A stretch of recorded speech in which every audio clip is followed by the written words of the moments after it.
Hello and welcome to What Would Jesus Tech? My name is Andrew Noble. The team is back. Joel, Austin, and I are together again. We've been off and on through the last few weeks, and we're joined by Dr. Cory Hixson today. And I'm excited for this episode because it's kind of like the state of Christian technology and entrepreneurship, and he has an interesting background to speak to that. Now, I could do a bio, but I just want to jump in and ask this question. You got a PhD, Cory. Yes. In engineering education. Can you just, in 2 sentences, describe what that even is? Yeah, so engineering education researches and develops the practice of how do we teach engineers and how do we teach them well.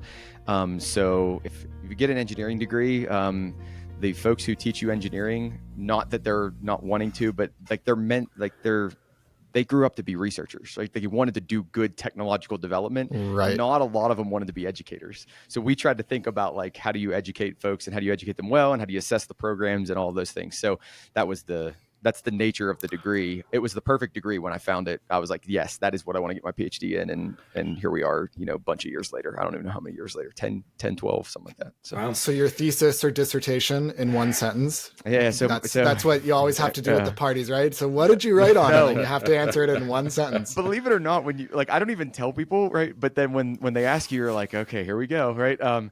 So I looked at faculty members at state institutions. So in the United States, we have land grant institutions, right? So the government formed these land grant institutions. So basically anything that says state after it was probably a land grant. Colorado State, Penn State, Virginia Tech, these different schools were land grant institutions. Well, I wanted to look at how those faculty members transferred the discoveries and the innovations they were making in their lab into the real world. So I studied the way they did that and used this framework and used this theory to analyze it. And basically what were the supports and barriers for them to do that, right? So what helped them do it, what hurt them when they were doing it, and how did all that work out? So that's the very, very short version of many years of work. So yeah, please summarize 5 years of work or whatever it is in 2 sentences. So it's funny, when we do this, because we're a video, I can use my finger. When we're showing people what you do in a PhD, it's like, okay, here's the world's knowledge and here's this curve.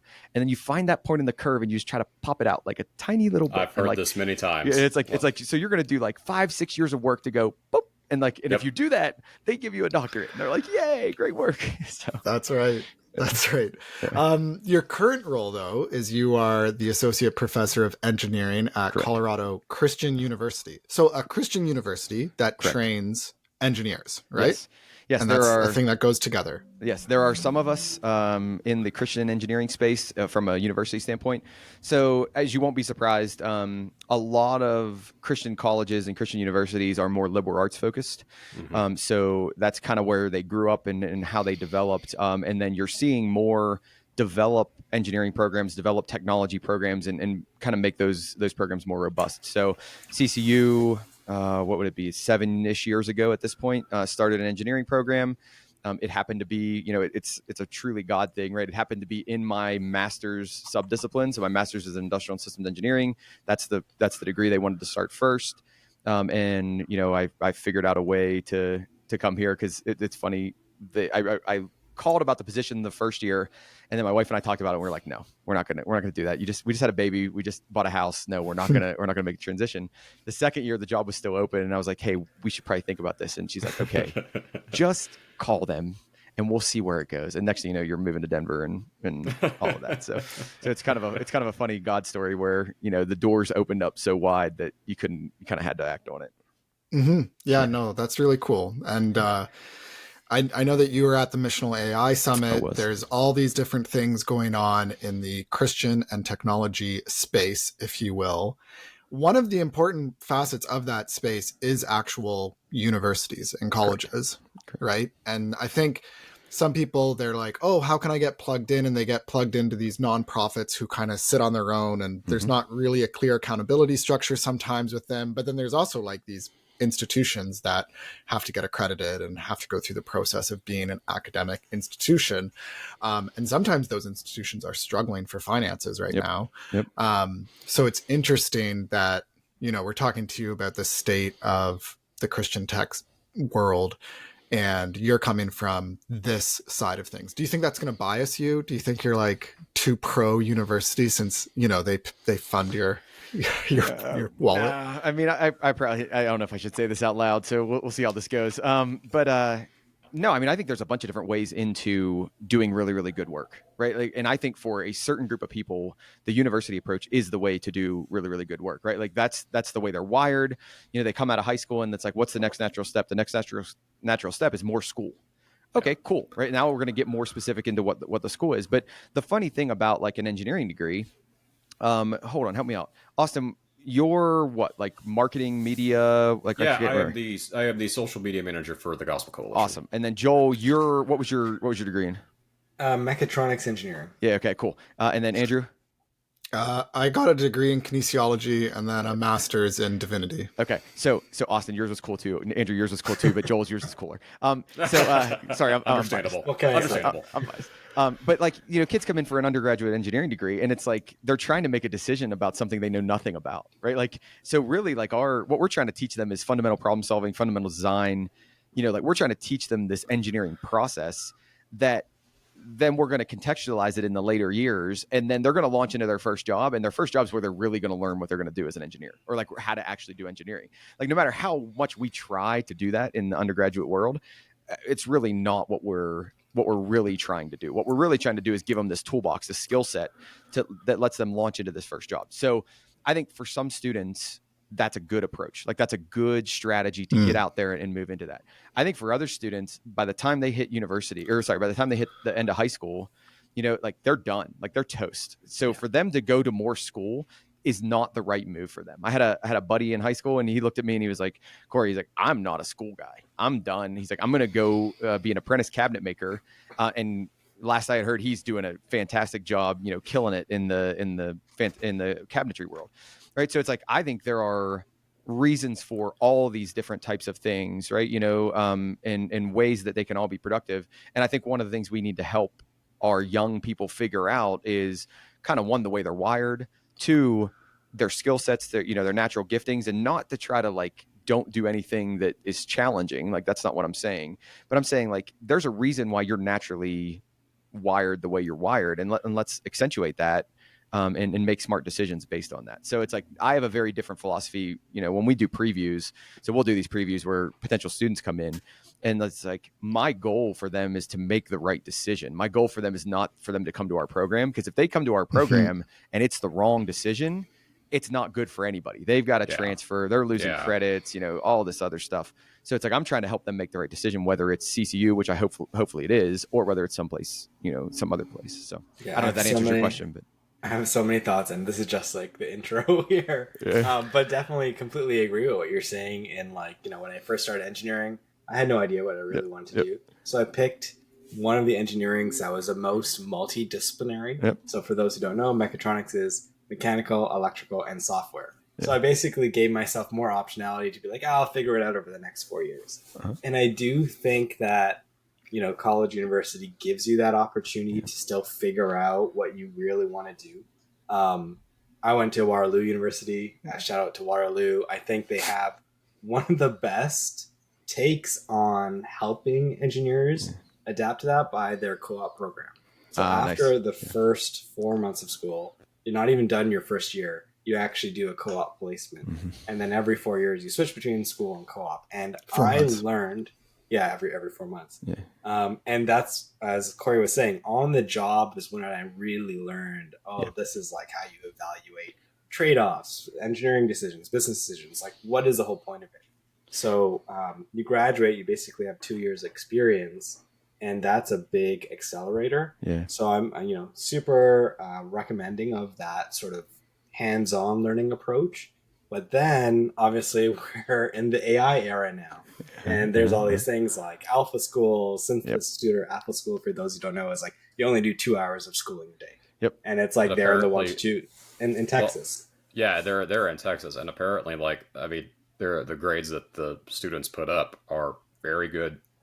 Yeah, the top 1 to 2% of the nation, right? And then, so I think, like, just actually this morning, Google CEO was in a conversation on the All In podcast, and he said, look, college will change. It has this like really good ability of like creating these connections for people to like also not just learn about what they want to do, but learn about each other. But it's just, it's such an interesting space to be in, especially now as the world is changing.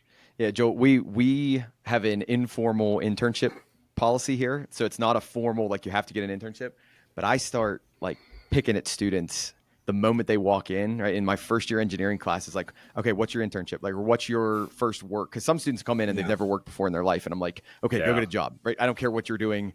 Go work for somebody, figure out punching a time clock, figure out that the government's going to take a bunch of taxes from you, figure out how to work for somebody. You know what I mean? Like, go just get used to that stuff. And then we try to roll up to, okay, what are you interested in? What are you interested in? The other one that's huge for them is they learn that doing an internship and not liking it is just as valuable as doing an internship and loving it, because it's like, okay, in a very controlled, fine space, I learned I don't like that thing. It only cost me 8 or 10 weeks. And I'm never going to go try to do that again. I'm not going to try to get a full-time job in that. And then just to nerd out a little bit more, Joel, my undergrad is in, it's called engineering science, or other schools are called engineering physics. So it's electrical, mechanical, and then material science. And you kind of don't go as deep into any of them, but you stay broad. Because I wanted to do acoustics, right? And that was the only way I could do acoustics in undergrad. So that's what let me do that. Very cool. Yeah. It's a good generalist option. I mean, this again, tangent. I do think generalists now have an even bigger advantage. 100%. With AI, you can go wide and deep. Yep. But you made another point there that I think if the university and or like folks like me don't adapt with all of the AI stuff that's coming out right now, not only I think are we doing a disservice to the students who are coming through, but I just don't think we'll survive. Like, we have to adapt to this world, because 100% of the students are using this, right? And I'm not gonna say like I think 100% is wrong. Usually I would not say 100%. Like, 100% of the students are playing around with AI, and like they're goofing around with it. They're figuring it out, whether they're doing it on assignments or not. Like, we try to police that as much as we can, but it's like, some programs try to police that. I don't, but and we can talk about that if you want to get into the nerdy stuff on why I don't. That's a whole conversation. Yeah, but it's like they're doing it, and if we put our head in the sand and we don't figure out how to use it and use it well and use it correctly, I mean, we're doing everybody a disservice, because they're going to use it when they leave too, right? Like, I mean, we need to teach them how to use it well and how to use it ethically and all of that stuff. So I'll get off my soapbox on that. But. No. That's good. That's helpful. So thinking about the person who's in there, I think about my kids, and I'm like, would I send them off to a Christian university to learn engineering or a secular university? Okay. It's a good question.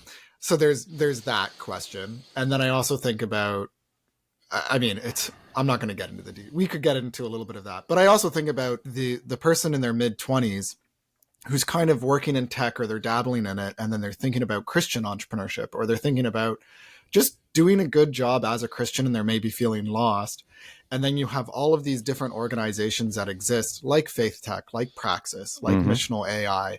And it's like these different events go on, and you might get excited, but I've been very closely involved with Faith Tech. It started here in Waterloo region. So I'm friends with James Kelly. So I've really enjoyed a lot of the events that Faith Tech does, but it's very like volunteer driven and volunteer based. You're kind of working on side projects while you work at a company to actually pay the bills. And it lends itself towards almost like it's replicating a small group as opposed to actually starting a company. And there's a place for that though, right? Like, I think a lot of Christians working in tech need a kind of a small group of like-minded Christians. Tim Keller has articulated these 8 things or 9 things that we need going forward. And one of them is faith work networks. We need faith work networks. We need to encourage each other when we're working in this context. So how do you see, that's kind of how I see a little bit of the lay of the land, but Corey, help me see it from your perspective. What's the lay of the land with these different options that Christians working in tech have? Yeah, so you bring up some really interesting stuff. So first things first, let's just talk about the different, I guess, categories or buckets, right? So I thought about the different buckets are. So first things first is you have your like traditional universities, Christian institution, that's teaching a technology focused program, or you have your non-Christian institution that has Christian parachurch ministries within that Christian or Christian institution. So I grew up, or I went to Penn State, And Penn State is by no means a Christian institution, right? But there were Crew, Navigators, right? There were all these other organizations that were parachurch. And then the different churches would also have college student ministries, right, where they would come in. So you can do it both ways. Andrew, you talked about your kids coming up.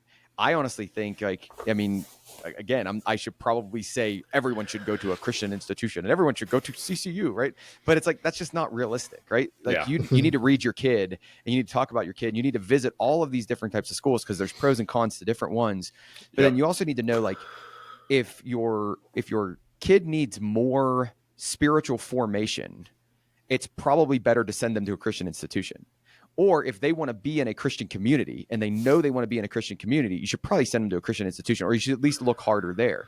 If they are more of the independent, get out there, and they're firm in their faith at a younger age, right? I think now you can open up a little bit more to the more secular university, and where they're missionaries inside of that university, right? And they're trying to help reach other people for that. But that's not for everybody. Like not every kid's going to thrive in that environment because it's very, very secular. It's very, very easy to get pulled away from, what your foundation is. So it's like, you gotta read your kid, on knowing what they're doing. So you have those, right? So let's assume either way. Then you branch out into this next bucket that you described. So in my mind, this bucket would be your, how do you say it? Like your social and or your working groups. It just depends on how involved you get into them. So you have your faith tech, you have your praxis, you have your faith and work movement, you have your faith-driven entrepreneur, faith-driven investor, faith-driven, the faith-driven movement. So you have all of these other, like missional labs would be another one, right? Like you have all these other organizations that you're out of college, or you didn't go to college and you're an entrepreneur and you're working, right? And you get involved in these groups because you want to be around other like-minded individuals, right? And I think, these are the two major buckets. If we made a third bucket, I'm sure I'm missing something, but if we made a third bucket, there'd be just the individual who's really passionate about this and is willing to go read all of the stuff that John Dyer, like all of the books that John Dyer has on his faith and tech page, right? Like I don't know if you all seen that page or not, but it's like he's got one that lists, like a ton of, probably 10 of the most common known faith and technology books. So you have that individual as well. And I don't think there's a wrong way to do it. I think it's more a matter of like, when do you enter the stream? So it's like, if you are interested in this at a young age, okay, you're thinking about it earlier, you're much more likely to try to combine these at the next level, at whatever that post high school level is. If you are somebody who is just like, well, I'm just going to go try to get a good job because that's what I'm supposed to do, right? And then you go to school and you get the good job, and then you're like, oh, I actually want to be around more like-minded tech folks, right? Then you would try to find one of these. I think these organizations are really, really good in their different niches, right? And I think you need to pay attention to what it wants to be. Like, what does the organization want to be, right? So, and the best way to do that would be to look at their mission statements, right? So I'll read these real quick, not to bore anybody, but no, interesting. But like Faith Tech wants to basically help people develop community around faith and technology, and then steward those skills to make things. So that's why they come up with this labs approach, right? Like, so they want people to make things. Then you have Praxis, and Praxis is a little bit more holistic. And I don't mean that Faith Tech's not. I just mean like they're thinking about investment. They're thinking about building technologies. They're thinking about developing workshops and communities. So it's like they're looking at it from a bigger ecosystem perspective, and how do all these pieces of the ecosystem play into it? So it was like, where do you get involved, or how do you get involved in there? If you do something like a missional AI, they're pretty laser focused on AI. How is AI going to do this, and how are we going to move this forward? And then they're also focused on the missional aspect of it, right? So like they're not as interested. I shouldn't say they're not as interested, but it's like they don't emphasize as much we're just going to make good technology as Christians, blah blah blah blah blah. They're like, we're going to make good technology that advances the kingdom of God. And how does it advance the kingdom of God? And that's kind of where you want to. And using AI, because it's missional AI. Missional labs would be more general. We want to use technology to advance the kingdom of God in whatever ways it would be. And like you see, like, so I think looking deeply at these, and I think where if you're interested in getting involved in one of these, testing them out or trying to figure out like what's the one that makes the most sense for what I'm interested in and where I want to be in 2, 3, 4, 5 years, I think that is worth extra time on the front end to figure out the one that's going to click with you and the one that makes the most sense for you to get involved in.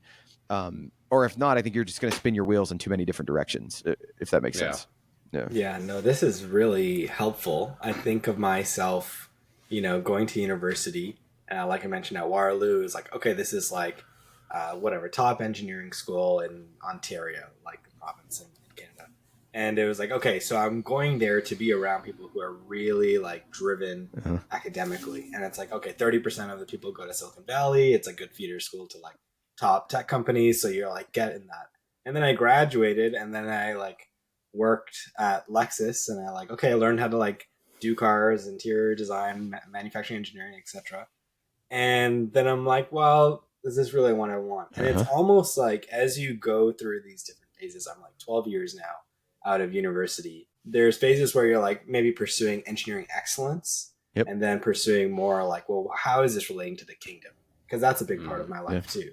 Yeah. And you're kind of like steering this direction, or, believing that you are at least. Yeah. And then at some point you might get to a point where like, I'm going to step out of this, like just working for someone else. I'm going to build a company, and it's going to be like a missional focused company. Right. Yeah. And I think that's just very important to digest for anyone who's like listening to this, thinking about what they want to do, is that just another cliche, be intentional about what you want to get out of it, and like what you think the end goal really is. Yeah.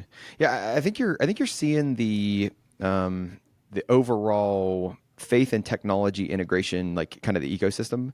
I think you're seeing it mature, and I think you're seeing it really mature through places like Praxis, and places like Faith-Driven Investor and Faith-Driven Entrepreneur. Because I think the piece that's been missing for the longest time is like, sure, Joel, you go to school, you become an expert in whatever you do in your first, out of school and in your first job and whatever. And then you go like, I want to go launch a company. And it's like, well, where's the money? Right? Yeah. Like you can't launch a company without some resources, and it's really, really difficult to try to bootstrap the whole thing. So they're really focused on the, because they've both put out, if you've never seen these, they're worth going to read. I use the Faith-Driven Movements one in my classes. They call it Solving the World's Greatest Problems. So they outline these different problems, and then within the major problems, they have sub-problems in there. And I'm going to get the numbers wrong, but I think it's 7 categories with like 30 total problems. So I'll use these in my first year engineering courses to help students think about what are some problems, and how do we apply the engineering design process to those problems. And they're with a human flourishing mind.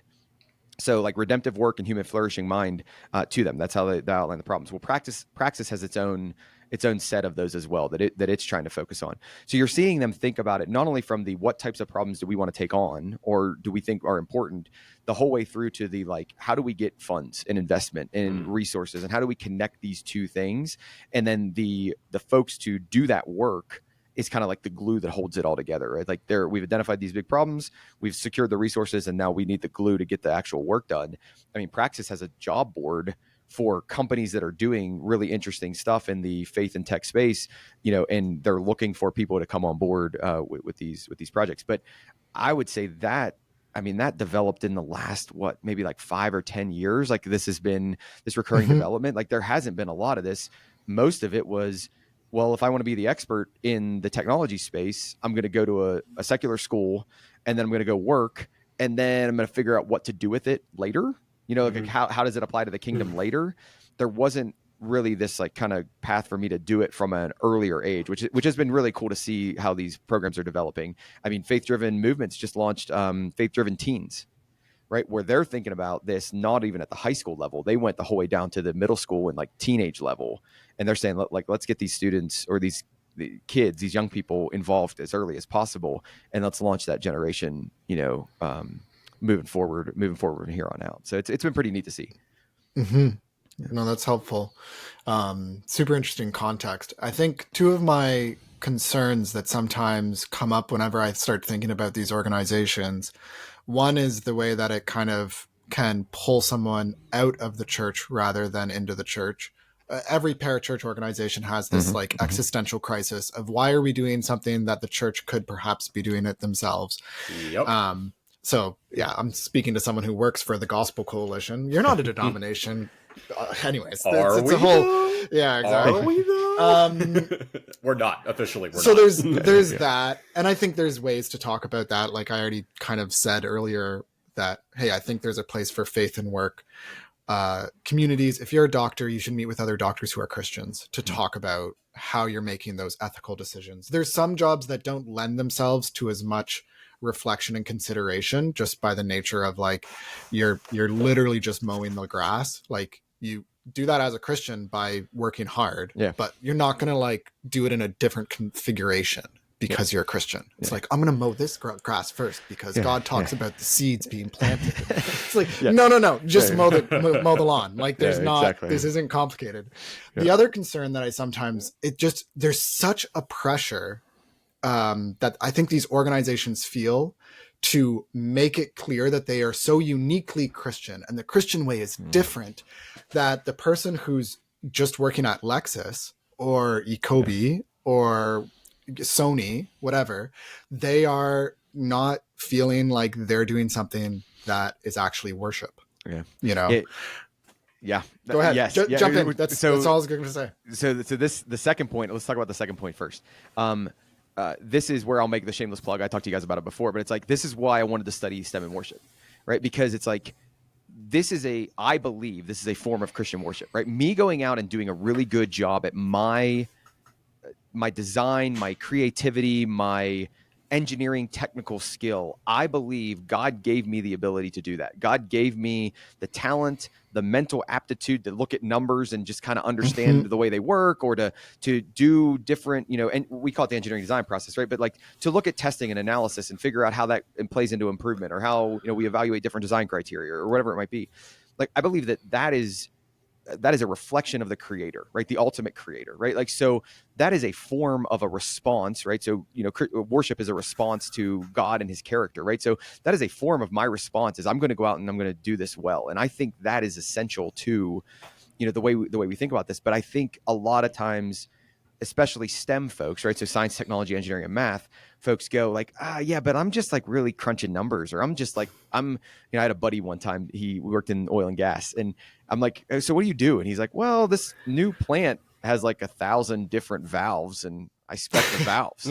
And I'm like, that's what you do? And he's like, yeah, pretty much all day. I just spec the right valve, based on the pressures and temperatures and stuff. And I was like, okay, but it's like, somebody's got to do that. And like that plant is going to then produce value and flourishing for the people in that area, or it's not. And what we have to think about, like, I think where the interesting question comes in is, are we thinking about the work that I'm doing, and is it redemptive work? Is it helping human flourishing? Or is it something that's actually on the opposite side of that? Is it unethical work? Is it work that's actually bringing people down, or linking, like, kind of hooking people into addictive type behaviors or something, right? And this is where I think it's really, really important for us to, we hear it a lot, and you all have probably heard it in a bunch of different ways, but like, design is value laden, right? Engineering is value laden, right? So there's value built into these things that we're doing. And if we don't have more Christians in there impacting the value laden nature of these designs, I think we're going to get more social medias, right? Where social media, sure, right? Like, we can use it for the gospel, but I'll tell you that like 99.9% of it is not for the gospel. 99.9% of it is to keep my eyes attached to that screen. That way more ads can be fed to me, my engagement numbers can go up, and next quarter profits can rise, right? I mean, sorry for being super negative about that, but I think that's just the reality. I 100% agree with you. We're on the same page here. So it wasn't designed to do that, right? And then now we find ourselves in a situation where it's like, we're trying to really push a boulder up a hill, but not only are we pushing the boulder up a hill, there's more boulders being added to the top every second, right? Like, so it's like, if we don't get more involved in technological development from the front end, and interestingly, I think that technological development should happen in these secular workplaces. Like, it shouldn't happen just within Christian companies. It should happen in these secular workplaces, and I think this might be a controversial opinion. I think a lot of these workplaces are more open to diverse opinions than we give them credit for, right? Like, they have employee resource groups. They have these different things within them. Like, they want to hear different perspectives, Now, will they act on those? It depends, right? Like we have to meet the needs of the organization, needs of the business, but it's like, they'll be open to listen. And I think we sometimes rule ourselves out of that, right? Like we say like, they're not going to listen to me. It's like, I think they might. Like, I really think you might be able to have an influence in that area. So, Andrew, I totally lost the thread of where we were going with that. But No. Yeah. No, you responded to the second criticism well, and we don't need to talk about the first because I don't even think it's that big of a problem. But Austin, what were you going to say? I wasn't gonna say anything. Oh, sorry. I thought what was the first one? Because I had the first one is about church, parachurch. It's like, yeah, like so yes, like I think remembering that the local church is biblical and that the local church is a foundation of Christianity in general, right? Like I think sometimes we lose that idea, right? And I'll even say this from me, like from my perspective, is there was a period of time where, you know, I'm in college and I'm going to crew and I was like, I don't really need to go to like church, right? We meet every Thursday night and like I'm in a discipleship relationship and all this stuff, you know, like, so all this stuff's good. And it was like, no. Like the local body is valuable and is there and it's biblical. And this is what we need to do. Like we need to be part of this local church. But I think what you realize is something that I don't think the local church, oh man, this might be overly harsh. So forgive me if it is and correct me if I'm wrong. But I think sometimes tech folks can feel like a fish out of water in the local church. Like nobody talks to them about technology. When you look at people and you're like, hey, what do you teach at CCU? And I say engineering, and their eyes gloss over and like they're trying to walk away as fast as they can, right? Like you just feel kind of different. Now, I don't think the local church should be all about technology. I think that's wrong as well, right? Because the gospel is about way more and it's way more important than just thinking about technology. But at the same time, I think we barely ever talk about it in the local church. And it's like, I think it's something we could talk about more within the local church. So No, you're exactly right. I mean, like where I live, we have one of the main Bell helicopter plants. My granddad worked at Bell his entire career. At the local church setting, like the engineer types, you know, the guys that work at Bell or the guys that work at the nuclear weapons disassembly plant in my neighborhood called Pantex. Granted, those guys have like the strongest like confidentiality clauses on their work, so they actually can't talk about what they're doing all that much. But even still, it's like if they could, the people that they're talking to probably have not the slightest clue how to even make sense of what they're saying. There are some types of jobs and some types of life in the local church world that just engender itself to easier conversation than others. You know, if you're a teacher or you work at a charity or some other nonprofit, like it's just easier to talk about those things in a way that if you are specializing in some engineering field or have a really complex engineering job, it's tough.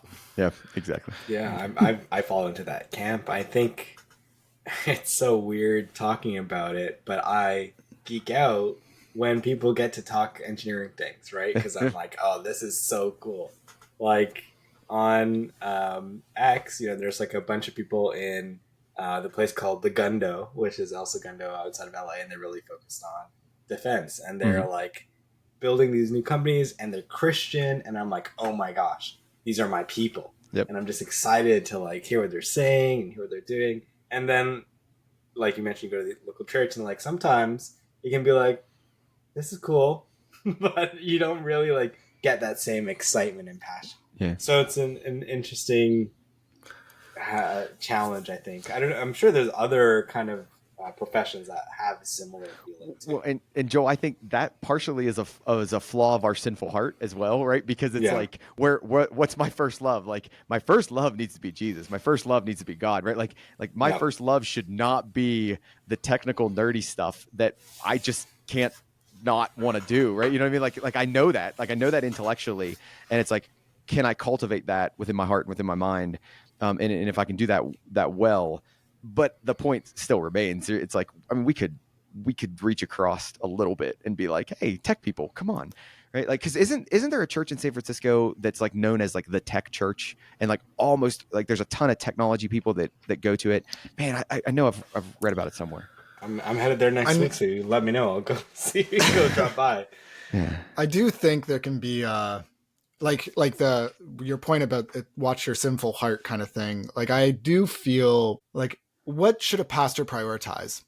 Ensuring that they reach out to tech people by using more tech illustrations, or reaching out to the person who's caring for someone with disabilities, like the person who's dealing with disabilities in whatever way, is the pastor well equipped to speak the language that resonates with that audience? Like, if pastors are stuck trying to be a generalist, to the earlier point, they need to be a generalist to so many people and so many needs, and it's like they're just not going to be able to speak and talk the talk of an engineer. Now, a good pastor will still show genuine curiosity and that sort of thing, but yeah, it's going to be tough. And there's one thing that I've noticed with people working in tech, and even myself, like, this is truly just about myself right now, but I think it's true of other people as well, that I wanted to go into the tech world because there's such a clear sense of accomplishment. Yeah.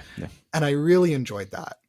And I wanted to go to the spaces where people would respect that accomplishment. And these faith and tech spaces were places that respected that. Mm-hmm, whereas my small group would ask me how I felt. Yeah. My faith network would tell me, what are you building? And I'd be like, this is some cool thing we launched. I'm meeting with the CEO in New York. Here's what happened. Like, the conversation would be about accomplishments, and I'd feel good.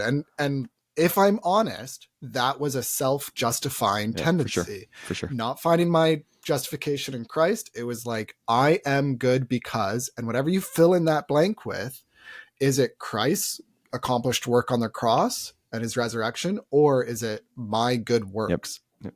And at the end of the day, that is ripe in tech. It's very works driven. It's very works-based righteousness.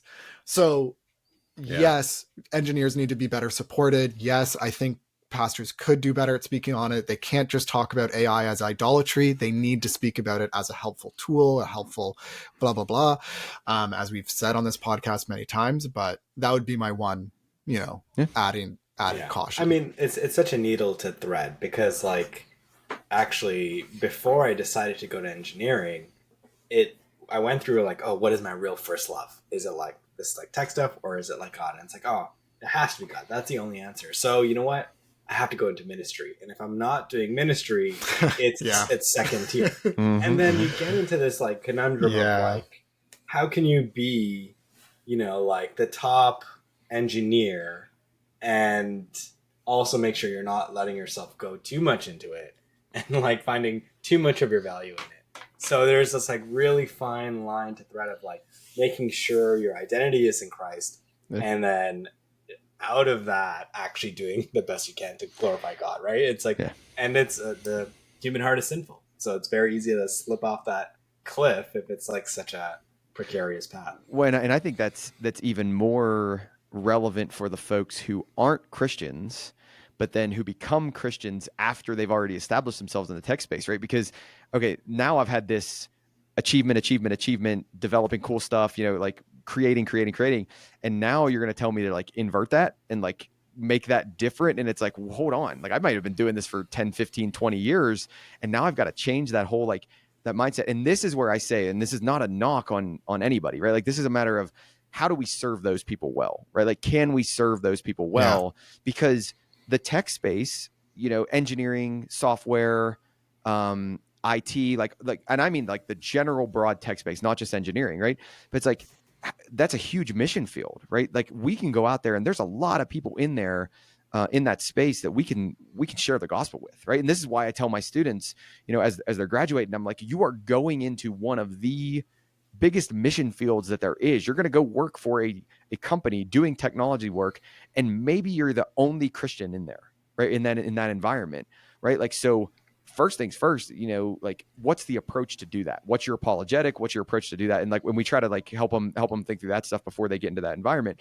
But then what I would love to see, right? And I told you guys this before, right? What I would love to see is, I'd love to see more resources for pastors. That way, when they find themselves in that position of, like, here's this thing, how do we support? Like, how do we help them? How do we get them more involved in making those folks understand this transition or how their work does glorify God and how their work is a form of worship. So that's kind of where my head's at, is more of a proactive help the pastors do this kind of a thing within the local church perspective.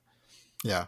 And that's your current project right now. Like you want to talk to engineers. Like people should reach out to you and say, hey, I'm an engineer and I'm struggling with my faith and work integration. Like that's your research. You got a grant to think about this, right?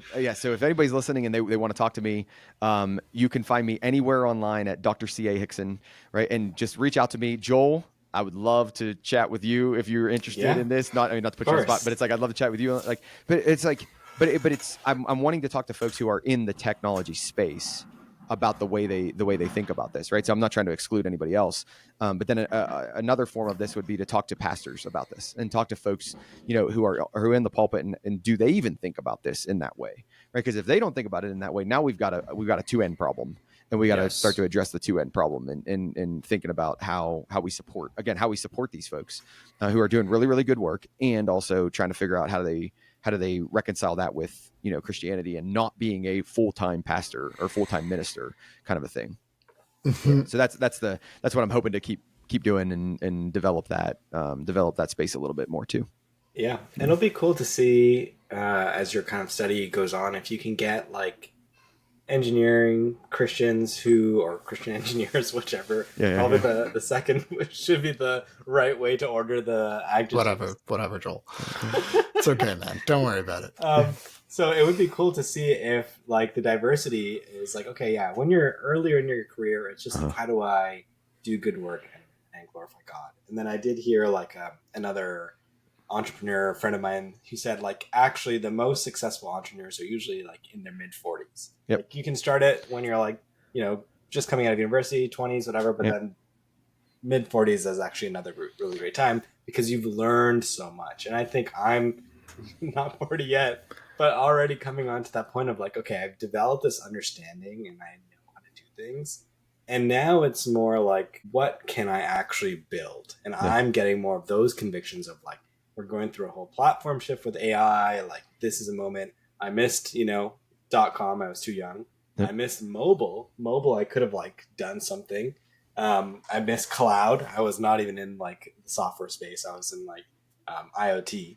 And now it's like, okay, the next platform shift is here. It's going to completely change everything.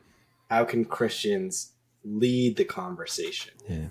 And something cool, like Gary Tan, actually he's the head of YC, and I've mentioned before, he became Christian and is actively like in one of the most like cutting edge leadership roles of Y Combinator and like all of these disruptive startups, but still being like a light and like inviting people like, oh, come to my like backyard and we'll have like, a barbecue and chat. So I guess I'm putting more pressure on myself to be like, okay, now there is like a higher calling for you as a more experienced Christian technologist to do something to the next level. And I don't know the current stats, but if you looked at the stats, at least when I was coming out of grad school in, let's say like 2016, 2015, 2016, if you look at the current stats, most first-time entrepreneurs were in like their 40s and their 50s. Right. And that's when they launched, that first business. And that's especially in like the technology space, where that might be different in different domains. But in the technology space, it was in the 40s or the 50s.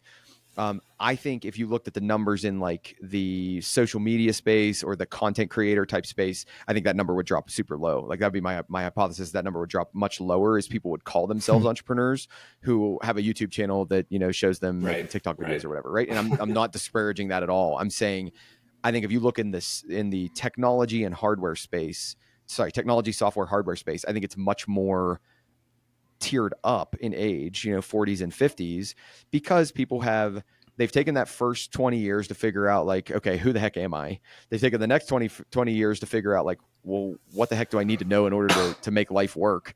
And then they take the next 20 years and they're like, now I'm going to do it. Like now I'm going to make that thing happen. And that's your 40 to 60 window, your 40 to 60 year old window. So I think that holds water. You know what you're saying, Joel?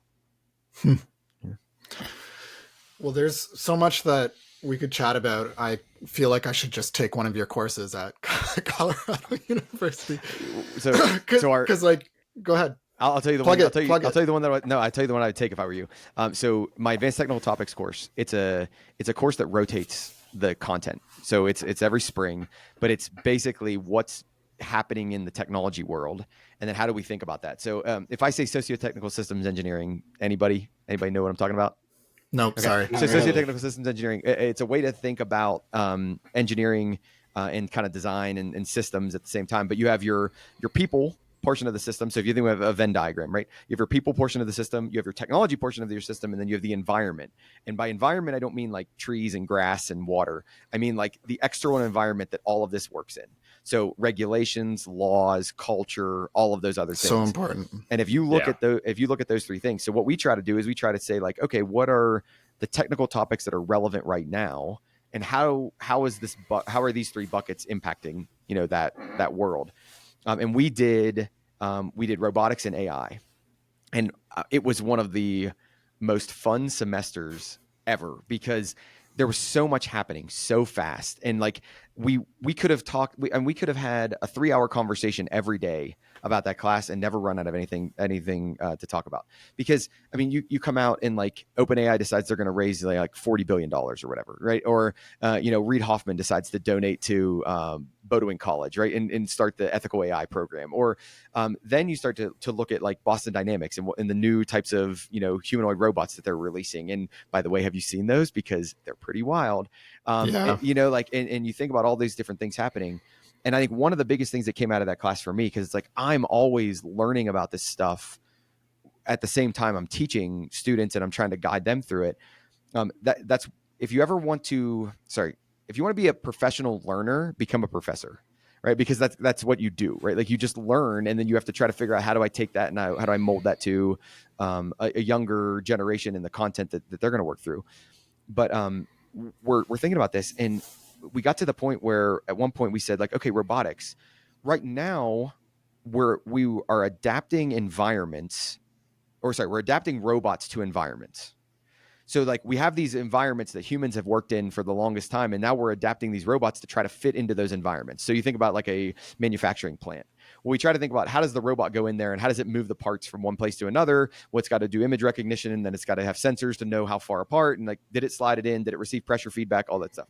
Well, then if you look at the new, say like automobile manufacturing plants that are being created, they're not supposed to be in those environments. Like the only reason the human's supposed to be in that environment is to fix the machine that's doing the automated work, right? Otherwise, the human gets in the way of that environment. So now we're creating environments that aren't designed for humans. They're designed for robots. And I think you're going to see more and more of that happen. Like, so you think about Walmart, right? And I'm speculating, but you think about Walmart. I think the space that humans walk around in Walmart is going to get smaller and smaller, and it's going to get more and more automated. And like really, the human interaction with like looking around at things is going to get less and less and less and less as these years go on. And it's going to turn into like, I show up, I pop my trunk, they put the things in my car, and who does it? Well, the machine's got it to the door.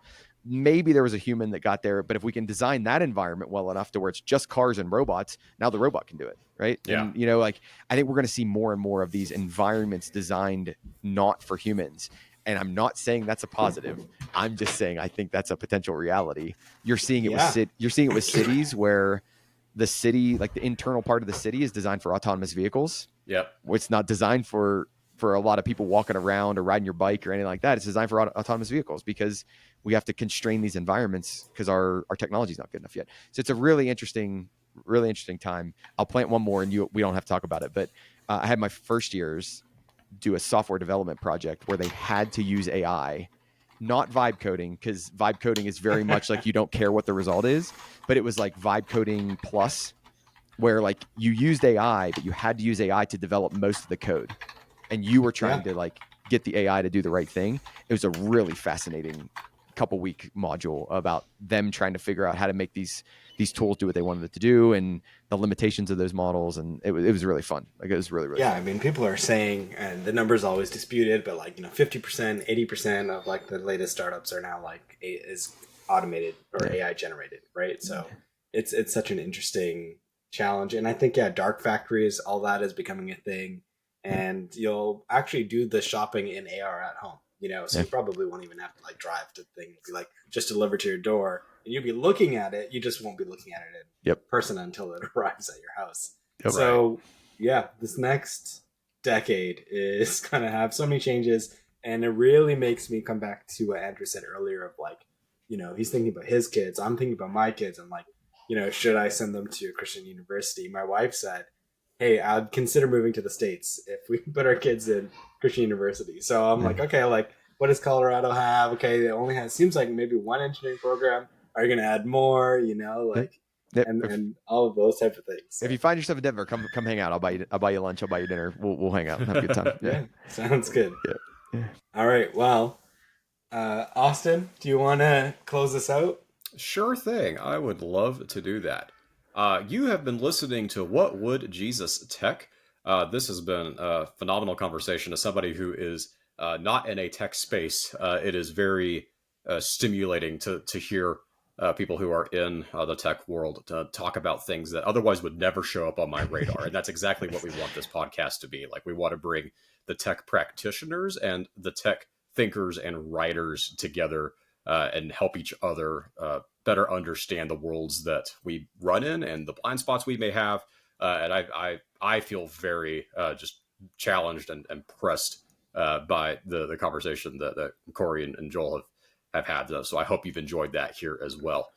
This is an ad-free podcast. We are listener supported and we want to keep it that way. And so if you enjoy your podcasts as ad-free listening experiences, you can support the show by becoming a Patreon. We do give freebies, including books and bonus episodes and all sorts of other things to our patrons. So there is something in it for you if you decide to help support the show. But we want to keep this an ad-free listening experience, and I'm sure you do too. So become a patron and help keep the show a wonderful ad-free experience. You can also jump in our Discord server. Our Discord is 100% free. You don't need to be a patron for that. You can talk to me, Joel, Andrew, several guests that have joined the Discord. Corey, you're more than welcome to join the Discord too if you want. You might run into some cool people there.